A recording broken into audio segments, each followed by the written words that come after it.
Hey guys, welcome to episode 2. In this episode, Mario and I continue our discussion on Web3. We talk about a trip we took to Puerto Rico and how it changed my mind on NFTs. We talk about a cool use case for NFTs regarding whiskey and a project that we're getting involved in. And we also talk about why 90% or probably even more of these NFT projects are failing, or what you're really investing in when you're giving money to an NFT project. So enjoy the episode and we'll see you next week.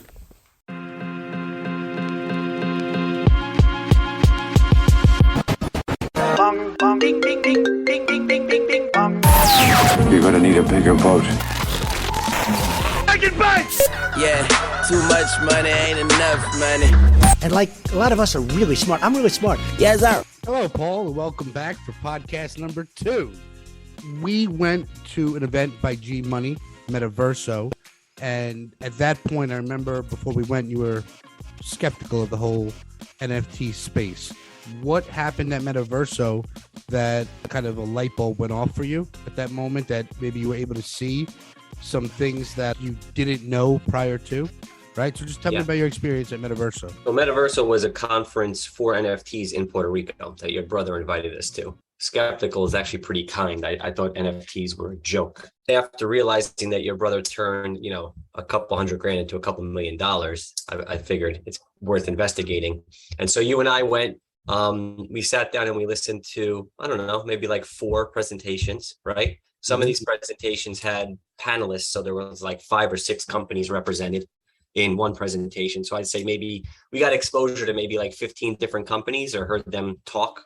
The cool thing, and whenever I speak, so it did change my mind about NFTs. And I started to see some real great use cases for them. One being an NFT. But hold on. Even before that, weren't you amazed at how many people were there? Like it was a kind of no. I thought it was storm there. I thought it was packed. I wasn't expecting that many people to go to Puerto Rico for this event. I mean, there's NFT events all over Miami. It's a little bit different. I mean, I don't know. I feel like December. Yeah, I guess it was out. I guess I just wasn't expecting that many people to do the traveling to really learn more. I didn't know how many people were in it, but sorry to cut you off. Go ahead. I mean, that was almost at the peak, pretty like before the peak. So at that point, people were like crushing it. But what I did like is that when everybody, and mine included, first inclination when you think of an NFT is you think of a profile picture and how stupid it is that some kind of digital picture could be worth so much money, right? I think that was like the broad feeling of what they are, myself included. But there's that's like a vast understatement, because NFTs could be the title to your house. Like that's an NFT, right? It could be, it should be. That's not a profile picture. So basically, from listening to a lot of the panelists, I realized that NFTs can be linked to hard or real world assets. So that right there was a game changer. Then I like how NFTs can fractionalize things very easy, things that currently can't be fractionalized. Like we almost did a whiskey project, right? And so we can talk about that next. And then I just started realizing that NFTs will start being used for things that don't make sense in the world now. So take real estate, right? Like the title to your house. There's no reason town hall has to keep records on paper in a filing cabinet, like ever. The title to your house was an NFT that could be transferred to the new owner, and it's stored. It's just so much easier, and it just makes so much more sense. So things like that, I think eventually will start becoming adopted. And when I realized, you mean stored on the blockchain? Yeah. And like if you think about it now, the real estate world is completely backward in so many ways. And that's one of them. Like they're still using paper. You still go to a closing and sign stacks of paper, right? And it takes 2 hours, and everybody's signing paper and passing it around. So it's just kind of seems antiquated now, when you can do it with the click of a mouse, and there's a non-fungible token for it. Like it seems like the future. So now coming out of that conference with those realizations in my head is what started my journey into NFTs. Now, alongside with that, the first things that did happen with NFTs were digital art, profile pictures, all that kind of stuff, which also is cool. I mean, you can also argue that a picture hanging on somebody's wall or in a museum being worth $100 million is ridiculous. So a picture that's just digital now being worth, hundreds of thousands of dollars is not so far off. We have a friend who tried to buy a Mickey Mantle rookie card who doesn't own any NFTs, but is a big sports collector. And because it was the first Mickey Mantle rookie card, was willing to pay $100,000 for it. And he didn't even know what he's doing. So we tried to help him. And it actually ended up selling for close to $500,000, right? So like when it comes to art and collectibles, the whole world already doesn't make sense. Well, it's always going to be perspective, right? And what like somebody you wants to pay collected baseball cards growing up, or if you collect anything, Pokemon, what people do, things are worth money because people like them. They have a feeling applied to it. And NFTs is just another, speculative way to get that kind of feeling.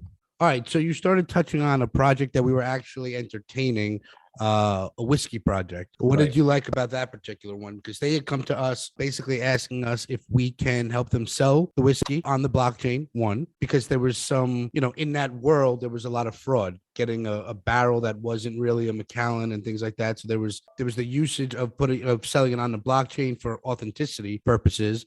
But then we kind of went down that rabbit hole, and we started coming up with a few ideas of how to get into that game in this space. So if you want to talk about that a little bit. Yeah, the cool thing about that is that when I talk to traditional finance people, myself being one of them, I just described how my mindset could change. They kind of had the same thing. And then when I tell them this story, which I'm about to tell you, it's not a story, but like this application, they all start getting it. So I still think this is a great idea. It's another like old school, old world process. Casks of whiskey. Macallan high-end whiskeys, they age anywhere from 1 to 50 years. The older they are, the more valuable they are.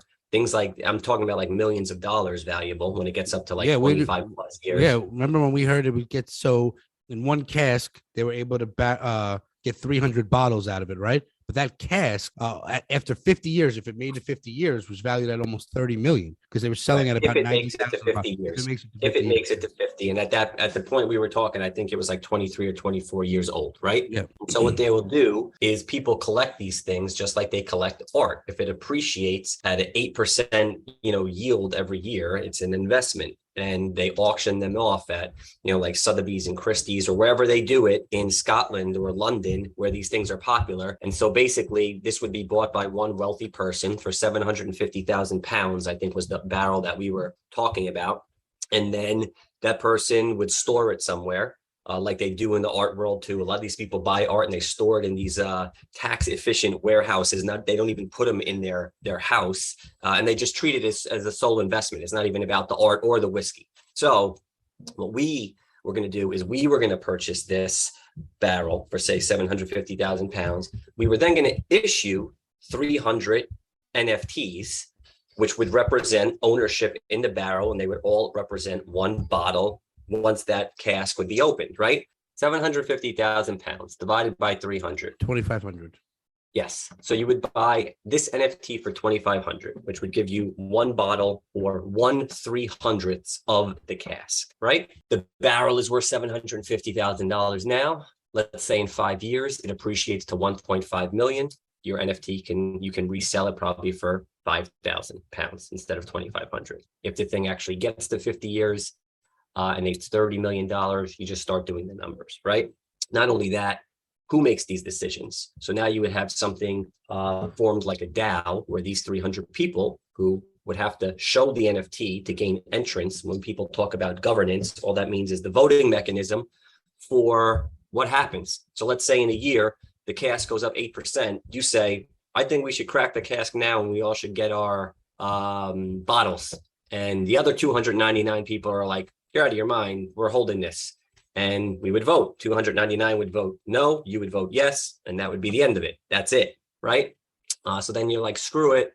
I only did this because I wanted the whiskey. So you sell your NFT to somebody else and you can transfer it very easily, but you can't do that. Like there's no mechanism to do this in the world now, right? There's no broker who's like brokering transactions that are pieces of whiskey barrels. So this is a real world application to where NFT is presenting this opportunity. Does that all make sense? Yes, it does. Yeah. So that's what you were attracted to. I just think it's a great idea. I still think it's a great idea. I still think we should do it. Ether versus Solana. So I'm not going to pretend that I know the intricacies of each one down to the code and what they actually do, because I don't. What I have done is used both of them. Ethereum is just more popular because it was first. When people were transacting on smart contracts, Ethereum was the go-to. It's gotten better now, but when you're doing a transaction with Ethereum, first of all, if I'm trying to transfer you something, it could take 20 minutes, right? It could take 5 minutes, but it usually takes like 20 minutes. It could take 45 minutes. It could take over an hour. So it doesn't feel great. It's a lot better than a bank, but it still takes 20 minutes. The fees, which are called gas fees, are pretty high, like really high. So Anthony, who just had to transfer me 150 NFTs from one wallet to my wallet, he had to pay the equivalent of $700 in gas fees. Like, that's insane. If you're trying to buy something for $10 and the fees are $6, that's like taking $10 out of an ATM machine and paying the $3.50, and then the bank charges you another $3.50, and you paid $6.50 to get your $10, right? Like, that doesn't make any sense. When I started messing around with Solana, it's instant, and then the transaction fees are sub a penny. And so just from using it, like, it's just a pleasure to use when you're doing transactions, when you're sending people NFTs, when you're buying NFTs or minting them compared to Ethereum. It's just night and day. So why are these new projects that are coming out still going on Ethereum blockchain and not Solana? Being the first to market like Ethereum holds a lot of weight. So people are familiar with Ethereum, and getting people to do anything that's new or that they don't understand is just a barrier. That's number one. It doesn't make any sense that they are using Ethereum. Everybody should be. So if we were launching our own NFT, we would be using Solana? 50-50. Because I would be scared to say, if we launch it on Solana, even though it makes so much more sense, there's so many more people who already know how to just what they're doing on Ethereum. The risk of them having to set up a new wallet for the Solana blockchain, buying SOL instead of buying ETH, may be enough for them to not participate in our project. Got it. Number two, Solana has its own problems. They've got a hack as of yesterday, and a lot of people spam the Solana network, which overloads it, because the fees are so small. So it doesn't cost them that much money to send thousands of transactions through, because they're less than a penny, and it jams up the whole network. I don't really understand the motivation for them doing it, but it has happened 4 times. There's downsides to Solana too. But the point is, like, when they're both working, and then I'll say one more, which was ETH is now supposed to have like this upgrade, which is supposed to make everything faster and cheaper on ETH. And I have already seen in the past week the fees on Ethereum come down by probably 60%, which is cool. They're still kind of like, it's like 2 competing companies. We'll see who makes it. So you said, just to clarify for people, what are gas fees? The fees paid to the miners who are validating the transaction. To put it in the simplest form, I send something to you, there's no bank involved. There has to be some kind of validation in there, and that is the blockchain. And the people enabling that blockchain are the miners. And so they get paid for doing that. What do you use to vet an NFT project when you're considering buying it, or any new project, even if you're not considering buying it? How do you vet them? Number one would be vetting the founders, right? Like, who's behind this project? What is their experience? What is their reputation? I think that's actually the most important. Number two would be, how strong is the community? Because the community is the one that's really pushing the hype and the value of these things, right? If you don't have a bunch of people supporting this, it could go flat after a mint. We saw that happen with, Hate Beast, right? They had a ton of hype about the project. We were super excited. We loved the art. And then once they did the reveal, right, the community shit on them. They weren't happy with it. They didn't like the art after the reveal, right? They didn't like the art after the reveal, right? And that had a major effect. I mean, that tanked the project that we thought was going to be great. So I think number one are the founders. Number two is the community. And for me, number three is the utility behind it, right? So take a project like Flyfish. You have Gary V, founder, highly respected, very visible, trusted by a lot of people, ton of experience, great track record. Founder, check. Community, people love Gary V. You go on his Discord channels, go on Instagram, TikTok. He's got a ton of loyal people, right? They love hearing him. They love being involved in anything that he does. And three, utility. Flyfish is like, it's like the old school Rayo's, right? Rayo's is a popular restaurant in New York, where you have to know somebody to get in. And what Gary did was, he created a restaurant that you have to own an NFT to get in. So there's status behind it and there's exclusivity. I think a combination of those three things makes it a home run. We're still learning and looking at projects. We have 400 and somewhat NFTs, which are the ones that didn't work, right? And why didn't it work? So they had a strong founder, but maybe a weak community, or they had a strong founder, strong community, but maybe a weak roadmap and weak utilization for it. Who knows? But those are things that we're learning as we go. I see that the projects that are most successful for us have those three things in common. Yeah. Here's the reason 90% of NFT projects don't work. If you think of also an NFT project, what you're really doing is you're investing in a startup company, right? So before NFTs existed, you and I started a fitness company. What do you have to do to get money from people? You actually have to show them how you're going to make them money. And you actually probably go to meetings with them, show them a pitch deck, and you have to answer their questions. And then they may or may not give you money after they rake you through the coals even more. And they want to see your financials, and they want to see your P&Ls, and they want to see your balance sheet, and they want to know when they're going to get their money back, right? And so that's a process. And that's basically how the world worked until NFT land came along. And really what you're doing, and I mean, and I respect people for taking advantage of it because it was so easy, but anybody who was minting a project basically was just saying, hey, here's our idea. So we're going to give you 10,000 pictures, give us 10 million, 5 million, 20 million bucks. And we promise we're going to start a company and we're going to do something cool. That's literally what 90% of them are. And a lot of them still are. And so really what you... Is that a rug pull? No, that's not a rug pull. That's just being able to raise money really freaking easily. No, I'm saying when they actually don't do what they say they're going to do. A rug pull is kind of like fraud. It's like when they take the money and then they're just like, F you, we're not doing anything. Most of them are just not executing because these are people who are starting companies, and starting a company is hard and most companies fail anyway. Right. But they didn't even have to do the most basic of creating a business plan, going to do the meeting, creating that. They did something called a roadmap, which is one piece of paper, say, we're going to do this, then we're going to do this, then we're going to do this, then we're going to do this. And people are like, cool, here, we're in, because it was spread out between 10,000 people, right?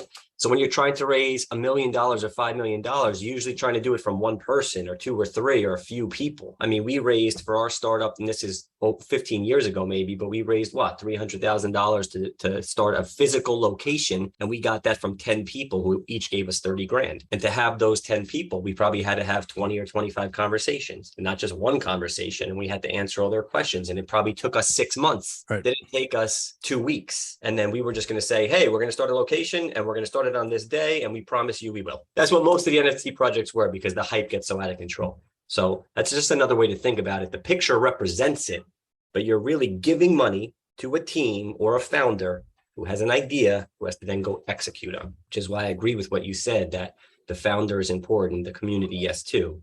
But really, these people are crowdfunding a new company. That's what it is. And so if you have a founder who's already had successful companies or done successful things, the likelihood of it, like Gary V, is a lot stronger.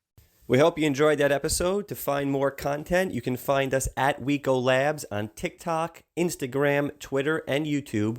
Look out for our new podcast dropping once every week with a lot more to come. Thank you. All investment and financial opinions expressed by Weco Labs are from personal research and are intended as educational material. Our content is intended to be used and must be used for informational purposes only.